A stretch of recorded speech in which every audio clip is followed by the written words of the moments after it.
নমস্কার, সুপ্রভাত। আমার চ্যানেল অলু লাইফস্টাইলে তোমাদের সকলকে স্বাগতম। সকালবেলা উঠে রান্নাবান্না সেরে বরকে অফিসে পাঠানোর পর আমিও চান করে ছাদে কাপড় মেলতে চলে এলাম।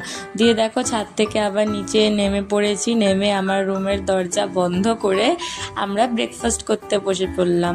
আজকে আমার মেয়ের ফেভারিট ব্রেকফাস্ট হচ্ছে, তাইও নিজের হাতেই খাবার খেয়েছে, পাস্তা। আমিও খেয়ে নিলাম। পাস্তাটা আজকে খুবই টেস্টি হয়েছিল। দিয়ে ব্রেকফাস্ট করার পর আমি একটু বসে পড়েছিলাম আমার একটা স্ক্রিপ্ট রাইটিং করতে। একটা ভিডিও শ্যুট করার ছিল, তাই সেই স্ক্রিপ্টটাকে লিখে নিচ্ছিলাম। দেন বিয়েবাড়ি ছিল বলে একটু রূপচর্চাও করে নিলাম। তারপর দেখো তো এই স্ক্রিপ্টটাই আমি লিখছিলাম। আজকে একটা মেল ক্যারেক্টার প্লে করেছি, আমাকে কেমন দেখতে লাগছে মেল ক্যারেক্টারে।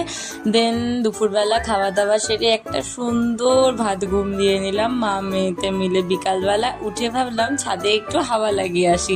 ছাদে গিয়ে দেখি ও মা, ছাদে তো বৃষ্টি পড়ছে, কিন্তু ওয়েদারটা এত সুন্দর যে ছাদ থেকে নিচে যেতে ইচ্ছাই করছে না। কিন্তু কি করব বলো, এই বৃষ্টিতে ভিজলে তো সবার শরীর খারাপ হবে। তাই জন্য বাধ্য হয়ে ছাদের এত মিষ্টি ওয়েদার ছেড়ে আমাদেরকে নিচে আসতে হলো। তারপর সন্ধ্যা হয়ে গেল। সন্ধ্যাবেলা আমার ঠাকুর ঘরে ঠাকুরকে সন্ধ্যা দেখানোর পর আমিও রেডি হয়ে নিচ্ছিলাম। একটা বিয়ে বাড়িতে যাওয়ার ছিল বলে রেডি হচ্ছিলাম, তার সঙ্গে একটু ভিডিও করে নিচ্ছিলাম। দেন ভিডিও করা হয়ে গেল এবং আমি রেডিও হয়ে যাওয়ার পর আমার হাজব্যান্ড চলে এলো এবং আমরা বিয়ে বাড়িতে চলে গেলাম।